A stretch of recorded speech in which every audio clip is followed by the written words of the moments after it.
morning. I know. Here we go, yo.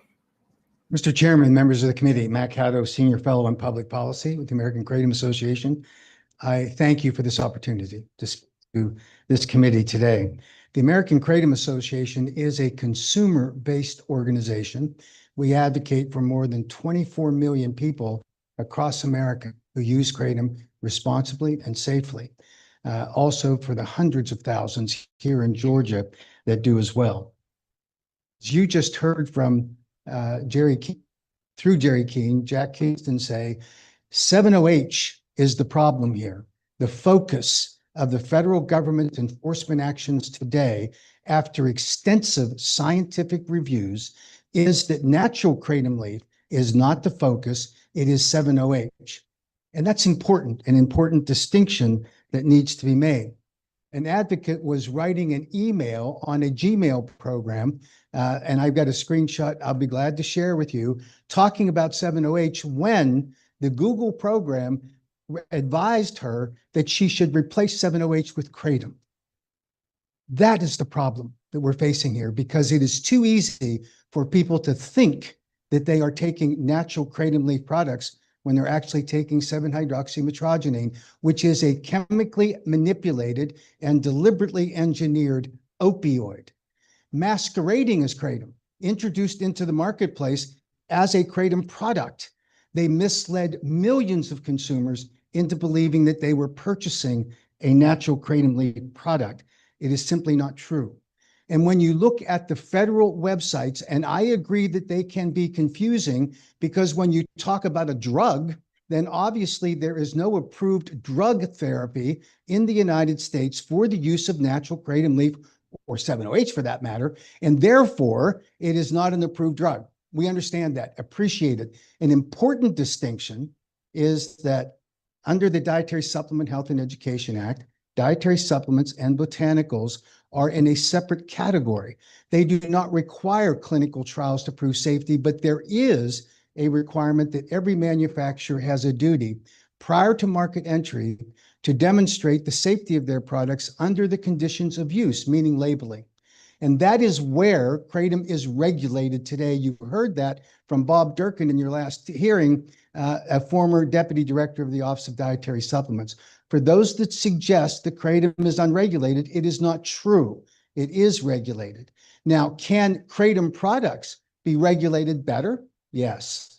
The American Kratom Association recognized in 2019, when we started promoting our Kratom Consumer Protection Acts, one of the first states in the country was Georgia. We recognized two important safety considerations. One is the product should not contain more than 2% of the overall fraction of the alkaloids in the product being 7-OH. That was before the 7-OH people actually concocted their dangerous opioids. We knew it was a concern. Secondly, we knew that highly concentrated extract products using industrial grade solvents posed a threat to the American public. When you hear about death events, they're not caused by natural kratom leaf products. They're caused by these manufacturers who deliberately try to spike the potency of their products, and they create dangers to the public. It is critically important that policymakers understand and comprehend in their legislation those kinds of problems. FDA, the National Institutes on Drug Abuse, and HHS today report on their websites that kratom deaths are rare. When they do occur, they are because of adulterated kratom products or polydrug use, and sometimes underlying health conditions. I know that there's a concern about how you buy these products. I went out this morning, local store, a gas station, and I bought Monster, okay? I purchased it. I could walk in and buy it. Now, no one's going to mistake me for being under 21, so they didn't card me. I don't think this is a cardable product in the state of Georgia. And yet today, in USA Today, and you can look at it, you have the doctors want energy drink deal paused with the Big 12 and the NCAA. Why? Because it poses an emerging threat because of the high caffeine content of that product to children. And they don't want the NCAA advocating for it through their promotional deals with the Monster Energy drink products. I then went to a convenience store and I purchased Imodium. This is for anti-diarrheal. If you look at the data from CDC, you will find that Imodium had 12,987 reported adverse events through the CDC and the poison control centers. Kids buy this to get high. This is what it'll do to it. There are deaths associated with Imodium. I purchased this in a convenience store right down the street. Then I went to CDC. This is a 21 and under product. It is Benadryl, right? It was, and I don't mean disrespect. I see she left Miss Cave. Her grief is real. We should treat every death. Every parent who feels the grief, we should respect and honor those. But she brought it up. Her son on the autopsy report had a high concentration of Benadryl. Benadryl is a sedative, but when we abuse it, it creates real problems for people. And if you look at the data on Benadryl, you will find that there were 9,645 deaths reported from that product that I bought at CDC. I did not need pharmacists to intervene. No, it was not behind the pharmacist's counter. It was available to me right on the counter. So perspective is extremely important when we look at these problems. And how do we appropriately recognize this? You do not have a witness from CDC invited to come to these hearings that could tell you about these kinds of problems. You do not have a witness from the NCAA to account for why they're doing promotional deals with monster drinks. You don't have a witness from the addiction recovery programs talking about these products, the abuse of these products by the constituents that they treat and the addiction problem that come from it. No witnesses were invited for that purpose, and yet for youth exposure. And Mr. Chairman, you need to consider that because it hasn't happened yet. With respect to joy consumers, in the last hearing, there were more than 24 who were there, signed up. They wanted to speak. They were pro-kratom. They didn't because the agenda was so stacked that they didn't have time. Understood that. They weren't invited to this hearing. The names were recorded. They registered, and the chairman chose not to invite them to come and speak. Yet he invited people that he identified as anti-kratom to speak, gave speaking slots. I respect that. Every voice should be heard. But we didn't get to hear from the pro-kratom people. And in my opinion, Mr. Chairman, it's an abuse of your authority as chair to not at least balance the presentation, because each of these members of this committee and the legislature that will read the report from it deserves to have both sides. No invitation was made. Now, it's a long drive, but we accommodate Zoom meetings, right? People can Zoom in. We saw that last time when the chairman invited other people to testify. There is no ability for remote testimony in this hearing, unfortunately.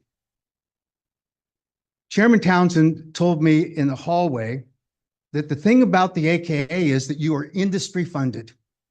We do accept, this was over at the Capitol, we do accept funding from industry representatives who are willing to accept regulation. The vast majority of the kratom manufacturers in America and none of the 7OH people are willing to accept the regulation that we propose. That's a problem. And yet we're industry funded. And yet each one of the groups that you're going to hear from today, for example, End Kratom Addiction, is funded by the addiction recovery centers. They just got a $50,000 grant that they highlighted on their LinkedIn page. Other groups are funded by the addiction recovery centers. So why is that important? Because the addiction recovery centers know that kratom poses a threat to their profit streams. And if you look at the announcement that was made on June 1st of 2026, this year, by the National Institutes on Health, they are going to study an investigational new drug application for purified metrogeny, the principal alkaloid in the kratom, for opioid use disorder. Now, two things are important about that. It validates the fact that people have reported that kratom is helping them get off of opioids. It's not the problem. They're helping them. Purified metrogeny, not 7OH, right? Responsibly manufactured products. The second thing is, in order to qualify for an investigational new drug application, You have to pass an institutional review board, which is constituted of experts to evaluate whether you can safely consume the product, purified metrogeny, not even the stuff you buy in naturally products, which is a much lower concentration. And that IRB determined it was safe. You would not put the subjects at unreasonable risk. And criticized what the FDA's dose finding study said. Read it. Dr. McCurdy explained it in the last hearing. This was a safety study designed to see whether or not they could then move to a human abuse potential study, which they did. And now that study is ongoing at Baylor University. This idea, Mr. Chairman, respectfully demonizing all of the kratom consumption and ignoring those people and not inviting people that should be invited here. We listened to more than 20 minutes from the chairman's friend, Mr. Breedlove, who is from an addiction recovery center group. Shatterproof is here, funded by the addiction recovery groups, and kratom addiction I've already mentioned. Mr. Templeton, who was a witness, is an expert witness and gets funded by trial lawyers. And yet industry funds us, and somehow we're not credible as you go along the way. The critical factor we all have here is exactly what the risk is of kratom use and all of that. The FDA has a FAERS database. It's called the Adverse Event Reporting System. Every death and every adverse event is reported to the FDA. They then evaluate to look for clusters of adverse events or deaths that are attributable to a substance, kratom. They look for correlations between the interactions between kratom and other drugs. And their responsibility is, and they do it, by the way, they issue black box warnings when they demonstrate a safety profile for a prescription manufacturer to say, do not prescribe this particular drug if your patient is using kratom. They can require black box warnings on. They haven't done so. They've studied it, evaluated. Go to the FDA and kratom webpage and go to the FDA and 7OH webpage and look at the scientific evidence that the FDA has generated, which contradicts, Mr. Chairman, your thesis that kratom should be banned. Naturally, kratom is not the focus of the FDA, not the focus of HHS, not the focus of DEA, and yet, Mr. Chairman, respectfully, that has been your crusade over the last 3 legislative sessions to ban kratom. And we don't hear this other point of view. And this committee, where you have determined where all the witnesses are, all virtually are overwhelmed with anti-kratom advocates, and you don't listen to the other side. You did not extend an invitation, Mr. Chairman. Yeah, Dr. Mr. Haddow, thank you. You can keep tirading if you want, but right now you kind of repeated yourself. So if you'd like to finish your comments, I'd be glad to ask you a couple of questions. The committee would too. Would you like to finish any other comment? We would. Please go ahead. And your characterization of my being on a tirade, I did not hear you say it of your friend, Mr. Breedlove, when he went on a rant. You didn't say, call his a tirade. You applauded it. Frankly, Mr. Chairman, I think that's offensive, but I'll conclude. Thank you, Mr. Haddow. You did not invite Dr. Marilyn Eustace, who testified during the legislative hearing, who is an world-renowned forensic toxicologist who explained the issues about tox reports. You did not invite to this hearing Dr. Jack Henningfield, who a former NIDA scientist who's done kratom research across the board. You didn't invite Laura Romney of the International Plant and Herbal Alliance, who's a kratom advocate, Dr. Heidi Sikora. No invitations were extended to them. And I'll conclude with this: enforcement. Enforcement is important. Georgia's enforcement is terrible. We agree. We advocated to include in the bill, which, Mr. Chairman, respectfully, you rejected, that there should be, for each kratom product placed into commerce in Georgia, the manufacturer had to provide a certificate of analysis from an independent firm lab documenting that that product was compliant with Georgia law. We required and advocated for labeling that's consistent with FDA requirements for dietary supplements and botanical supplements. We wanted to add money to have a web page so every retailer would know what the approved products were and that every consumer could go on and see what they were.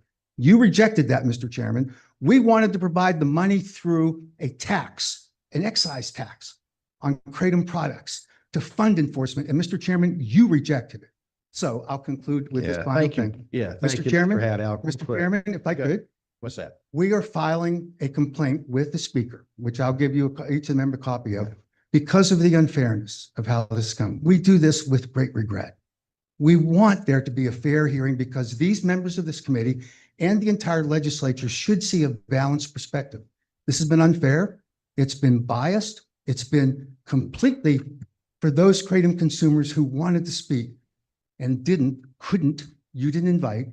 We think that that's unfair. So with respect, I'll circulate to all the committee members. I'll hand up the complaint, but we're planning on filing with the speaker today. Thank you very much. I'm glad to take any questions. Yes, thank you, Mr. Haddow. And just a couple of remarks and committee bills, the roster, they've given suggested names. I've had lobbyists such as your lobbyist from the AKA. I have other lobbyists that represent kratom that got witnesses on the last agenda as well, the researchers, as you know. So I'll disagree with you on that part. Mr. Chairman, And then those are not our researchers. Mr. These are people that are Excuse me. funded by the federal government. Mr. Haddow. And then a couple of questions too regarding the earlier video you saw. How does that, I know that's one of the AKA companies, does that represent how you feel about, is that targeting youth? Was that not a targeting video or how was that? I'm asking about the Targeting youth. video, Mr. Haddow. Yes, with the American Kratom Association, as you know, Mr. Chairman, which you've ignored, we've advocated for more regulations on the advertising and product formulations.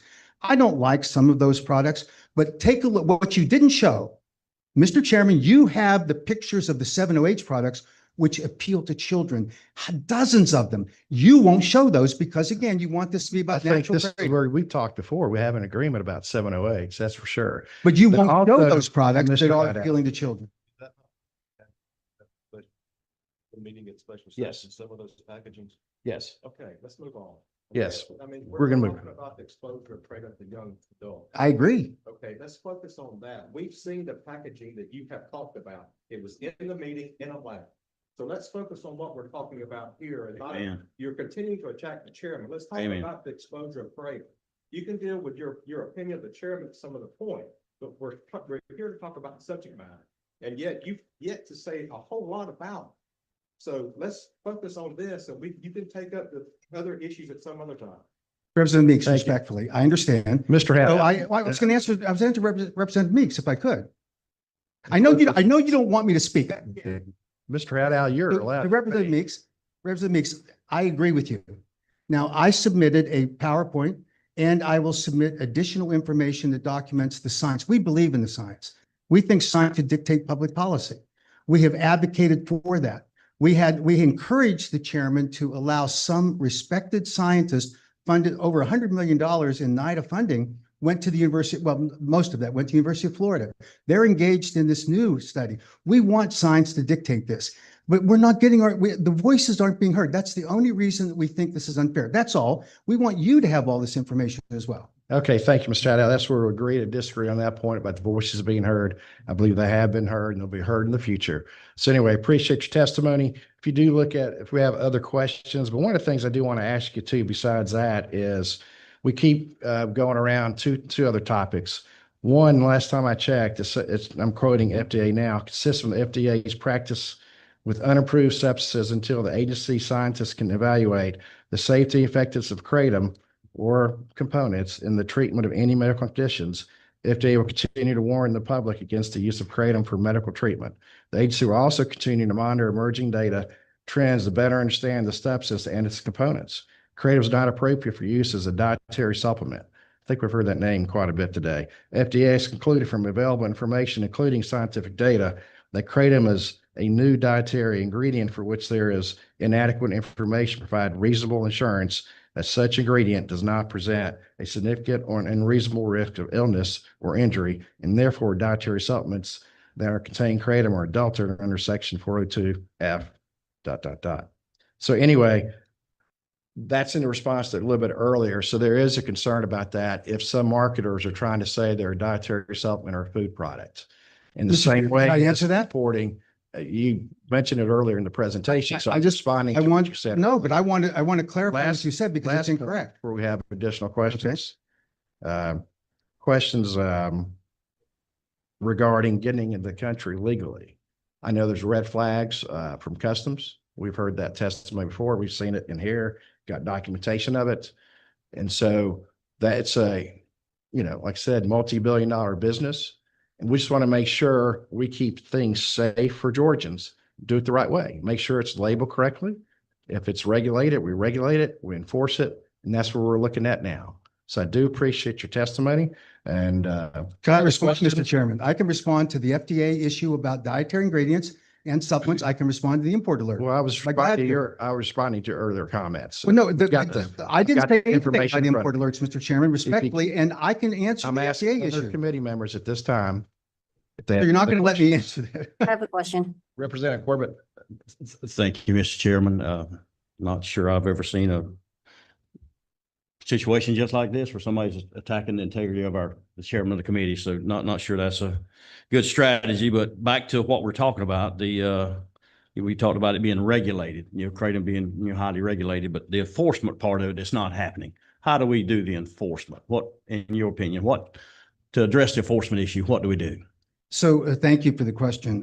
What we recommend is that, as I mentioned, every product's registered with an independent lab certified certificate of analysis compliant with the product, that you have a web page that's published by the state showing every compliant product. So a retailer knows that if they're selling a product that's not on that list, that they're going to be subject to penalties and fines. They should be.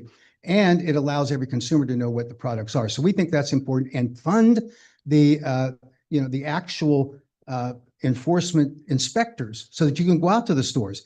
And in the last hearing in the Senate, when we talked about enforcement, Senator Glass, I think it was, had asked the chairman, what is the enforcement mechanism? And he couldn't answer. And it was Matt Weatherington who came to the table with him and whispered, it's local law enforcement. They can't do it. They're not doing it. They're not in, they can't. How could they possibly know? And if we don't enforce, no matter what law we Right. pass. I agree. And that's why in October, we're getting fiscal notes from Department of Revenue and the Department of Ag about enforcement. That's why in the one bill you mentioned last year, the past 2 years that were in the House, didn't get across the schedule because the Ag didn't have a plan or the money flow for that. So that's a good point. But that's where we followed up between the Ag and Department of Revenue. If we do keep it on the shelves, how they could enforce it, and how much would it cost? I think we had a question online as well. Yeah, thank you, Mr. Chairman. Thank you for your testimony. I think I have 3 questions, if you'll indulge me. They're all yes or no questions, so I think it should be actually pretty fast to get through. The first one, just hearkening back to something the chairman brought up, yes or no question. Is Kratom FDA approved for any medical indication or health use? Yes, It is not. I can explain. You're saying that Kratom is FDA approved for any clinical indication or health use? For the health use, yes.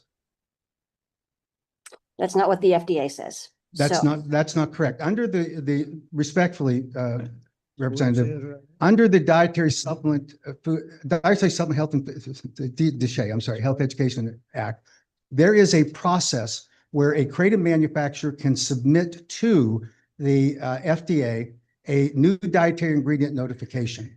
There have been many companies that have done that. It requires the FDA then to evaluate the safety data provided by the FDA, by the manufacturer, and then the FDA can object, and then they resolve it. All And right. then at the conclusion of that process, and there have been many companies who have gone through that process, entered the marketplace, the burden is on the FDA to take them off the market if they think they're unsafe. They haven't done Okay, so. so it's just as noted, Kratom is not currently FDA approved for any health indication or medical use. That's not true. Here's the second yes or no question. I think we can generally agree on this committee and pretty much overall that synthetic extracts of Kratom, including 7-hydroxymetragenine, should be more regulated because of their higher potency. However, I think distinguishing between these two products as though they are totally different gives a sense that kratom itself is safer than it is because you're treating 7-OH as this entirely novel product. So the question is, are 7-OH and metragenine metabolites of kratom? No, They're not. no, Wow. and I can explain. You must have a Representative. different fact pattern than. Representative, respectfully, the 7-OH does not occur in the natural plant. It is a metabolite, but metrogenine is an inherent alkaloid among 50 plus alkaloids that Dr. McCurdy describes as a symphony of how they work together. 7-OH occurs after harvesting in the catalyzing during the drying process. And it occurs as the FDA described it and as the HHS secretary described it and the DA administrator in trace amounts. It's only when it is chemically manipulated that it becomes an opioid because they flip the content of 7-OH to being the majority of the product. During Prohibition days, we wouldn't call corn moonshine. You cannot call metrogenine 7-OH. They are not the same. They occur only in trace amounts. And when it's processed in the liver, as was described to the committee in the last meeting by the Emory professor, it occurs at such a low level, the blood plasma never get to the 7-OH levels that are in these 7-OH products. That's the problem. So as noted, 7-OH as sold is a synthetic extract from the kratom leaf that is more concentrated. However, what it means when you say something is a metabolite is that when it is converted in the human body, as in when you take kratom, that's what metabolite means. And also just to clarify that 7-OH, though we use it sort of casually, what that stands for is 7-hydroxymetragenine. So correct, but that's a chemical reformulation, Representative. That is not in the trace amounts that occurs. a It is metabolite deliberately engineered to be an opioid. A metabolite means that is what the human body converts it to.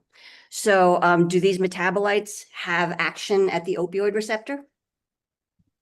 They do. As you heard Dr. McCurdy explain, that the difference between the natural plant, which has trace levels, amounts of 7-OH, when they hit the mu-opioid receptor, metrogenine actually moderates the activity and competes with 7-OH. And that's why it has the partial agonist effect that goes to the sector of the brain that improves your mood, gives you a little pain relief, not to the euphoric high. 7-OH, when it's the dominant product, competes at the mu-opioid receptor, it overwhelms metrogenine, goes to the euphoric high center, puts you at risk for respiratory depression. So given that 7-hydroxymetragenine and metragenine are metabolites of kratom, and they have action at the opioid receptor, do you think, this is a yes or no question, do you think that substances that have action at the opioid receptor, AKA opiates, should be sold over the counter and at gas stations? Trick question, no, Not a trick emphatically question. no. It's a trick question, respectfully, because natural kratom products at the levels at which metrogenine and 7-OH occur, and you can look at the FDA data on the FDA and 7-OH website, shows they are dramatically, chemically, deliberately engineered opioids, which the 7-OH is, where metrogenine is not classified as an opioid. Many things have activity at the mu-opioid receptors, as you know. They are not full-blown opioids. And that the chemically engineering done by the 7-OH manufacturers makes them into full-blown opioids. They are synthetic, chemically manipulated products. Just to be clear, the definition of an opioid is something that acts at the opioid receptor. That is literally the definition of what opioid is. It does I not involve- respectfully disagree, Representative. There is no way that the FDA calls kratom an opioid or scientists call it an opioid. The metrogenine, they don't do that. And this is an absurd example, but cheese operates at the opioid receptor level because of the content of cheese. It is why pizza is the most popular food in America, because it stimulates people because of activity at the mu-opioid receptors. We do not call cheese an opioid. We'll leave it here. Appreciate your interesting fact pattern. Appreciate you. Thank you, Representative Al. Any other questions from the committee? Yeah, I have one. Do you take kratom? I do. 10 years. Okay? The question that I want to say to everybody is, or the point that I want to make is that kratom is effectively not legal to be imported in the United States for human consumption. That's what it says. I That's agree. what we were testified about. So why are we sitting here going around slinging all this stuff when it's supposed to be illegal? If it's illegal, and we should enforce it. So that's my point to it. And there are a lot of people that have been hurt by this stuff. You show those products over there. We all use some of I've never had a Monster drink. I don't need a Monster drink. But you know, a cause of death can be caused by obesity. There's a lot of different things that can be done to cause you to die. But we have a situation here with this kratom that it's taking over some young folks, and it's taking over people vulnerable that don't know. Now, I'm one of these skeptics. I'm old, you can tell. I'm probably older than you are, but I don't like medicine at all. But we need to make sure that we follow the law, and the law says it's not supposed to come in the United States of America for human consumption. To me, that is the overlying reason that we should look at this. It's illegal. Thank you, sir. So Representative, I'm 76. I'm not sure how we compare in age. You look younger than me. But I can tell you this, that you have a fundamental misunderstanding of the import alert. Let me explain. You cannot import kratom and then ingest it in its raw form. So in order to import, the importer has to declare in advance to the FDA with a document that they submit, and they say, I'm importing kratom. It is not going to be used for human consumption. It'll be used for reformulation into a product. The FDA at that point can seize the product. They have done that occasionally because they suspect that the paperwork wasn't properly filled out. They're not certain that they're not just going to issue it for human consumption. Then they release it. This is done commonly. The reason there are 24 million Americans using kratom today is because kratom is coming in legally when they follow the proper procedures and paperwork. And trust me, if the FDA did as you're suggesting, they would stop it at the border. It all comes in, with the exception of a little bit from Hawaii and a little bit from Florida. It all comes in from Southeast Asia.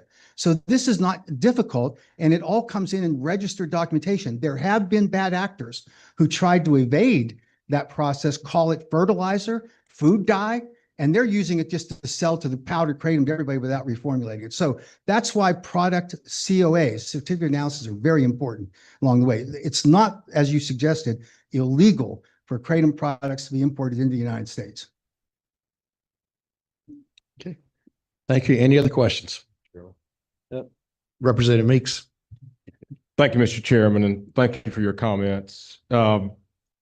I'd like to acknowledge that there are those who utilize kratom for different purposes that is helpful to their health. Understand that. This committee today is, as we have talked about, is talking about the youth exposure to kratom. That's our focus today. We acknowledge that the manufacturers and there are packaging that has been attractive to kids.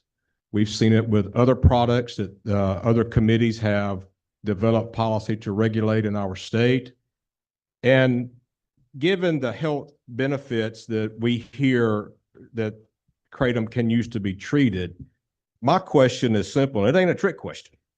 It's just simply, should things and substances of this nature be sold in a venue that is so readily available to those who don't know what they're taking? Thank you for that question. When I spoke at Nora Volko, who's the director of the National Institute on Drug Abuse, talked about this issue in congressional testimony and statements she made about the importance of having products that are potentially valuable harm reduction tools available to people because of the stigma, and you heard that from some of the addiction recovery specialists, the stigma associated with being an addict. And she recommends that kratom, specifically singled out kratom, should be readily accessible. The problem she described is that many people won't seek treatment. So if it's a safer product, certainly use it. That's why she spent over $100 million studying it. And she said that if you have it available, a person will get it because they can't find a treatment bed or they can't afford it, either in rural settings or even in urban settings. So her point is, she actually studies this in her own lab at NIDA. She says, this is a safer product. It's not going to cause the harm that an opioid will, which is why the NIH just embarked on their study. I agree completely that packaging that is attractive to children should be eliminated. But I can tell you this Kratom tastes so bad, kids don't like it. And they're only going to take the spike stuff because it gives them a euphoric high. Natural Kratom doesn't do that. 7-OH does. That's why we got to get it off the shelves. And some natural Kratom leaf products that have used these industrial grade solvents to spike the potency, they should be removed from the shelves as well. But is it not true that that one time may be the only time? If you're using a spike product that's being bought at a convenience store, one time may be the only time. Amen. Absolutely true. So my point is, and to the testimony that we've heard from others, and the gentleman spoke of, you go in to buy a bottle of water and it's there, it's right there, and you didn't answer the question. Is it one of those products that should be sold in a convenience store or a vape shop where people are going in and purchasing without any guidance, or maybe some guidance from a pharmacist, if that's where it is, as to the benefits and or the risk? Yes, that's why we advocate for every product that is sold in the state of Georgia has to be registered, proven with a COA from an independent lab that it's compliant, every product. And I get that, but you're not answering my question. Should we sell it in a convenience store? Yes or no? It's simple. I just answered that from what Nora Volko says. I'm asking you. Yes. We should be able to sell it in a convenience store. Not the bad stuff. I didn't say that, and I won't say that because I think those products should be removed from the marketplace. But the majority of natural kratom leaf consumers use it as a replacement for a cup of coffee. Yeah, they see an energy boost, increased focus. A second tranche, and this is from Dr. Oliver Grundman that the chairman has referred to in the past on his research. The second bucket of people use it to improve their mood and fight off feelings of anxiety, all serving size dependent. And then that third group, which are the people that are treating acute and chronic pain, that's me. And then a subset of that group are trying to get off opioids. That's not me. But they find success with it. So is the product dangerous? That's the critical part. 7-OH is dangerous. Spiked kratom products that use industrial grade solvents are dangerous. Let's get them off the marketplace. Should you be able to buy kratom in a convenience store? Absolutely. Thank you for your comments. Thank you, Mr. Chairman. Thank you. Representative Ridley. I guess, first of all, like being sold in a gas station, I think is not the right argument because we buy alcohol and tobacco in a gas station, which the FDA says there's no known health benefit to, and any kid can walk in and see the tobacco and alcohol. So I disagree with that argument. But the one thing that I was on the medical marijuana study committee last year, and the one thing they complained about was just like you, it's the lack of access to be able to testify.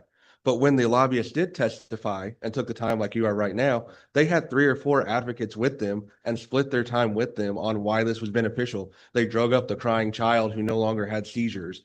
And you're relying purely on public testimony. So I guess, why aren't you bringing your own people using your time to tell their stories, and we're relying only on the public comment? Yeah, fair. I didn't think about doing that. I heard the complaints of the 24 that were at the last hearing. They said that it's I don't know if this is true. They said it's a 3 to 3.5 hour drive, depending on whether you follow the speed limit or not, to come over here with not knowing whether they would be able to testify. And when I looked at the agenda, I abandoned the scientific discussion. I'm going to submit that. I did submit the PowerPoint, but this was stacked. And you look at everybody's anti-kratom, and you have this island there, me. And so I'm obviously responding, and I think it's a good. I'm sorry. Wait a second, guys. There are some. If I can, excuse me, Mr. Haddow, if I can take over from here, Representative, if I can add to that comment you just made, just for point of reference, since you mentioned it, First meeting, I think Mr. Keenan will agree, the people he's asked to testify, I have let them testify or in the future. Another Kratom lobbyist had the Amir researcher last time testify. We've got another one who wanted one testify in Athens or Bremen. They'll be testifying. So I have responded to that industry. So anyway, I appreciate that question. Mr. Any Chairman, last- any Mr. last Chairman, comments, Mr. Hadow, before we end okay, this? Mr. Chairman, you did not invite the Global Kratom Coalition to participate in this hearing. You did not invite the Botanics for Better Health and Wellness to And we participate can in this hearing. discuss that Those are- afterwards. If we have the same lobbyist in mind who represents Global Kratom, they have been included. They So, were, no, appreciate your, I I, appreciate Mr. your, Chairman, they were not I invited. appreciate your testimony, Mr. Hadow. It- Thank you. Have a Mr. nice, Chair- Mr. thank you, Chairman, Mr. Thank Mr. you, Mr. Chairman, Hadow. Appreciate, Respectfully, I just think you like appreciate to the listen. testimony. I hope the Kratom advocates can have time today to testify. We will have public comments this meeting. Thank you Okay. for your And testimony. then I'll hand out Thank you our for your complaint. testimony. I know you want to cut me off, Mr. Chairman. I just want to say I'll hand out the complaint so that the committee can look at it. We do this regretfully, but we think that there's no opportunity for this to be heard. Mr. Hadow, thank you.